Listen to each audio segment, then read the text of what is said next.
మేడిగడ్డ గేట్లు మూయకుండా కన్నేపల్లి దగ్గర నీటిని ఎట్లా ఎత్తుతావు అని మాట్లాడతాడు.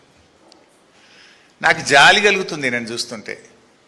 ముఖ్యమంత్రిగా నువ్వు 31 నెలలు పూర్తి చేసుకున్నా కన్నేపల్లి పంప్ హౌస్ నుంచి మేడిగడ్డ బ్యారేజ్ గేట్లు మూయకుండా నీళ్లు ఎలా ఎత్తాలో కూడా అవగాహన నువ్వు పెంచుకోవడం మీద నిన్ను చూస్తే నాకు జాలేస్తా ఉంది.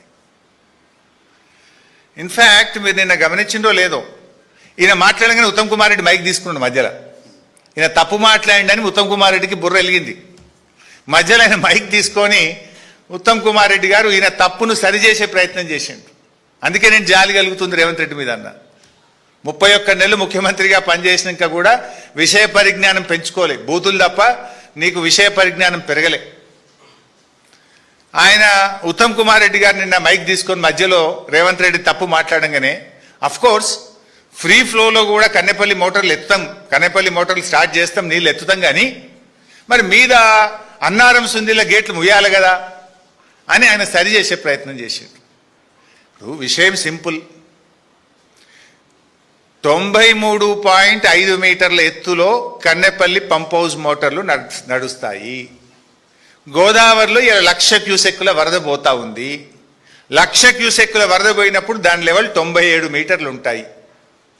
అంటే గేట్లు తెరిచి ఉన్న 97 మీటర్ల ఎత్తులో గోదావరి నది ప్రవహిస్తూ ఉంది. నీకు కావాల్సింది 93.5 మీటర్లు మాత్రమే. కావలసిన నీళ్లు ఉన్నది, కావలసిన ఎత్తు హెడ్ రెడీగా ఉన్నది, మోటార్లు ఒత్తు నీళ్ళు వస్తాయి బయట.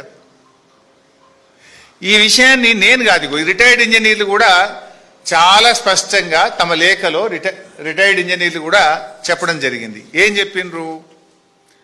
ప్రస్తుతం గేట్లు తెరిచి ఉన్న పరిస్థితుల్లో వరద నీటి మట్టం సుమారు 97.5 మీటర్లు. ఈ హెడ్ ఆధారంగా కన్నేపల్లి పంప్ హౌజు రోజుకు 3 టీఎంసీల వరకు నీటిని లిఫ్ట్ చేసే సామర్థ్యం కలిగి ఉంది. ఈ లెటర్ చదివినాకన్నా సోయి రావాలి కదా నీకు. ఆ ఉత్తమ్ కుమార్ రెడ్డికి వచ్చిన సోయి అన్న నీకు రాకపోయా.